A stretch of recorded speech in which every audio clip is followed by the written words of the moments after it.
Welcome everyone. Today I am so excited to bring to you some information you may not know about in celebration of Veterans Day. I have Angela Chavez with me. Very excited to talk with you, and we're going to speak about Laurel Ridge's Mission Resiliency Program, which has been around for about 15 years and 3 years in their new building. And I think it's appropriate for Veterans Day because that's who they're helping. So welcome, Angie, and thanks for taking some time today to cover what the program does. I have several questions I'd like to go through with you, and let's start with the first one. Can you start by telling us, first of all, a little bit about Laurel Ridge, because everyone may not be familiar with it. I know that'd be hard to believe, but true. And what makes your approach to mental health special? So Laurel Ridge itself is a 330-bed hospital. Within those 330 beds, we have an 80-bed standalone facility called Mission Resiliency. And in there, we serve active duty veterans, and most recently, we are serving first responders as well. I think what makes the program very unique is that many times the hospitals that have these programs, they'll have like a unit dedicated to the service members. But what that results in is kind of having to mix a lot of the populations. And so this has allowed us to really make each program very specialized, and it's specific to even trauma type. Because even though PTSD, for instance, has the same symptoms, it presents very differently depending on what type of trauma the service member is coming to us with. We have a lot of tenure here. Our staff, we see this as a mission, not a job. Yes. And all of us, we have veterans that work here, we have military spouses, children of active duty, and also just individuals that have spent their life wanting to help these populations that serve our nation. That's awesome, and the consistency of it, plus like for like, exactly, is a wonderful combination. Mm-hmm. That is super awesome.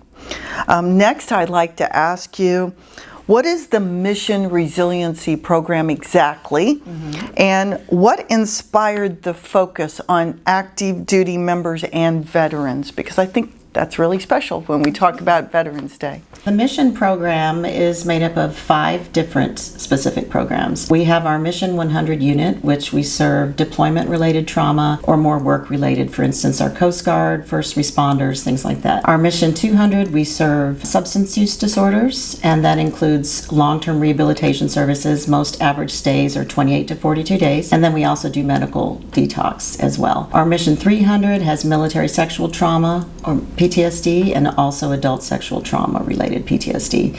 And finally, our Mission 400, we have what we call civilian trauma, which is really more childhood related. Mm-hmm. Many of our younger service members in particular come into the military with existing trauma, and it can exacerbate a lot of that. And then general psychiatric, service members not adjusting well to the military, chronic suicidality, depression, and different diagnoses. Yeah, and that last one, which I think is so important, is often, as we talk about suicide, we read everywhere about the awareness of suicide being at an all-time high in the military. So that's a really crucial one right there. Right, and it's all age groups and not necessarily those that have just deployed. Mm-hmm. There's a lot of stressors that they're facing these days within that culture.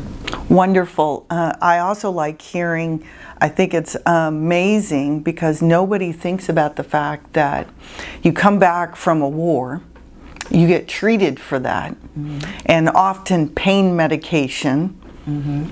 is a very day-to-day part of one of the veterans' lives or an active duty member's lives, mm-hmm.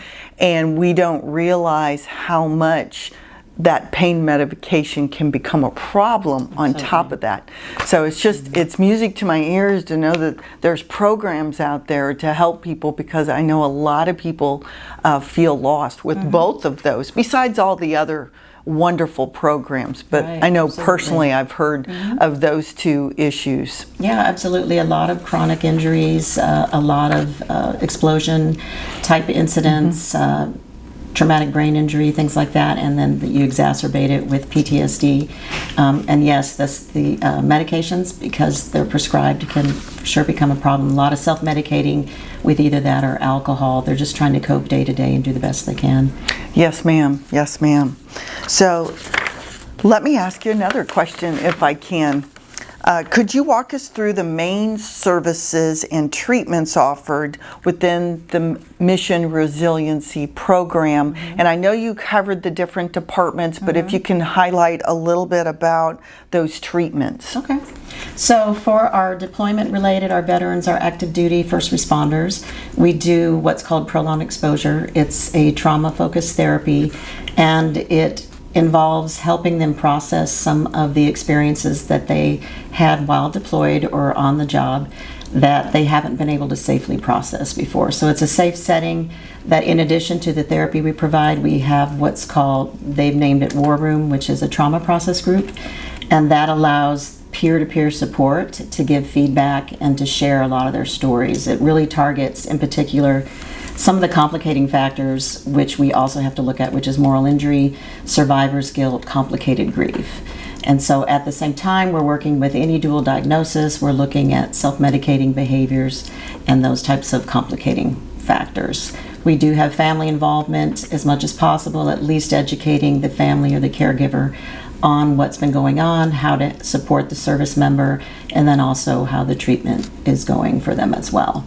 That's awesome. So it's really whole life treatment, because when we look at not just the veteran or the active duty military, it's the whole family as a unit, because, you know, it's we don't think about it, but it's really true. It doesn't just affect the one person.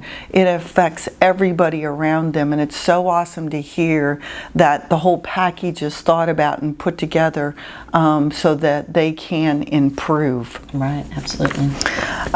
What types of mental health challenges do you most commonly address here?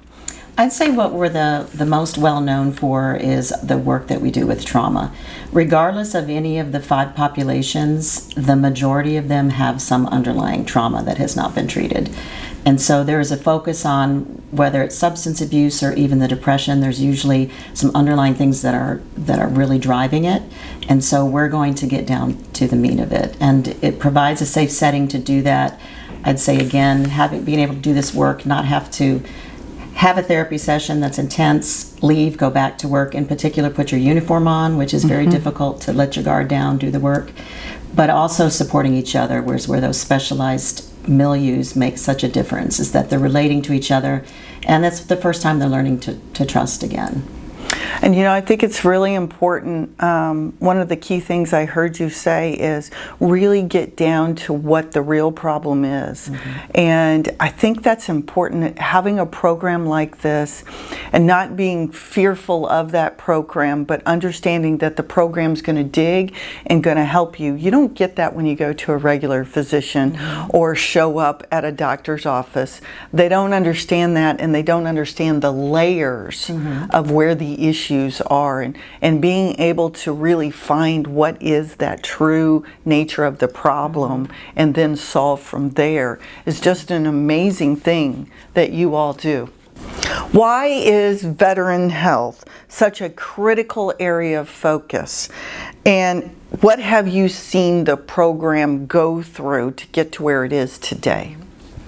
Well, these wars in particular, we've seen, number one, just significant amount of post-traumatic stress.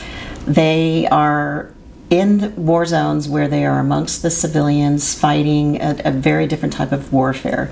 And so those numbers increasing, we did start seeing a need for specialized programs where they could process those types of different experiences and things like that. The other thing is that the service members, more so than ever, are younger. So they are transitioning or medically boarding, transitioning out of the military into civilian world, very young ages with very young families, which is pretty new. And that comes with all kinds of unique challenges. Number one, helping the service member work on the issues that they experienced during war, but they're also trying to navigate young families. You got caregivers that are trying to take on a lot of the load of the day-to-day stressors and things like that. And the implications for them are we have to prepare them for not just retirement, but they're actually going to be starting a different life outside of the military. And so I personally have noticed a lot of that making a big difference and complicating it even further. And what a blessing it is when you think about all of our veterans that went through World War I, World War II, the Vietnam, Korean War, and they were all really young as well and didn't have the opportunity for these services. So it's really a wonderful thing that has come about and developed to be able to help them so they don't have some of the hardship our older veterans definitely had to work through and figure out. Getting that help is really critical.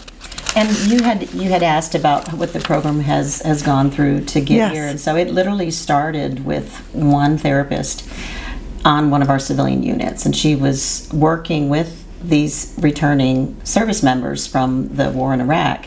And she started very quickly recognizing we could not meet their needs, that they needed type of environment where it was safe to process and share the things. And from there it just grew to 1 unit to 3 units to where now we have an 80-bed freestanding hospital. So it's been quite a journey. That has been. But how really critical, because of the fact that that's not just something everyday people understand. They have no concept of what it is to come from a war zone, to come from combat. We, as normal civilians, are very lucky to get up every day and not worry about a bang or other things in the method in which these young ones are going through. So it is pretty exciting to know that they have a resource now that is specifically targeted for them. For the family members and friends of the veterans who are struggling, what advice would you give them? I think that's important for them to really know, and that advice to why they would want to come to Laurel Ridge, and also the importance of just opening up and say, hey, I need help. Definitely. I'd say first and foremost, there's a lot of misconceptions, a lot of misunderstandings in particular about post-traumatic stress disorder. And number one is that it's treatable in the right setting with the right types of treatment and support. People are living very normal, very, very good lives. It's a lot of work and it's a healing journey, but there is hope, and it's absolutely possible to heal from these psychological wounds. The other thing I would say is if a family member has someone struggling, there's the stigma still exists, or just it's difficult to ask for help, I would encourage a family member to reach out to facilities like us that specialize, and we can also engage the veteran or the service member and just tell them about the program. We do tours, different things like that to show them. I know everybody can say it's not like a regular hospital, but it really is very, very different setup here for them. And then finally, I always encourage the family members to get their own mental health services. In particular, the caregivers, I think, are often forgotten, and they carry a large amount of stress and burden with trying to keep the home running, but also support their significant other. Yes. And what role does the community play in supporting the veterans? I'd say one of the things, because I hear a lot in the media about some of the misrepresentations, if there's a shooting or something, they automatically go, oh, is that someone who has combat PTSD, which really is completely separate than what PTSD is really about. And so first and foremost, everyone just educating themselves and understanding. It's, we have a responsibility to not make them try to fit into what our understanding is and things, or our society, but we need to adapt to understand that they're coming home and dealing with very complicated factors. There are a lot of ways to give back, a lot of need out there. It can be different ways of supporting and volunteering with community partners. San Antonio Veterans Coalition does a lot of different workshops, all kinds of provides resources and things for veterans. And then there are a lot of fundraising things, 5Ks. There was a gala recently with George Strait, which was amazing. And so all of those things will raise funds to provide these needed services and resources to even more outreach and more support. And so can you tell us a little bit about if someone wanted to learn more about the resiliency program and also Laurel Ridge, how do they reach out? How do they contact you all and do that research or even come in for a tour? Probably the best way is to contact either myself or our Director of Business Development, and through there we're able to guide them in the right direction. If it's a dependent, child or something, we're going to put them with that director. As far as our side, we're going to coordinate with them and set up a tour. And again, we tour a lot of people that are hesitant to come in, and the spouse can tour with them. And we'll walk them through and show them, we don't have anything to hide, and it'll help, assuage a lot of those fears, make them more comfortable. Wonderful. Well, we're going to provide Angie's phone number and email address and everything else to be able to check out the services, and I can't say thank you enough. I think the program is amazing and more people need to learn about it. More importantly, more people need to not fear the investigation of it and say, yes, I need help. Well, I appreciate the time. We love being able to share the message and welcome anyone that wants to come see what we do day to day.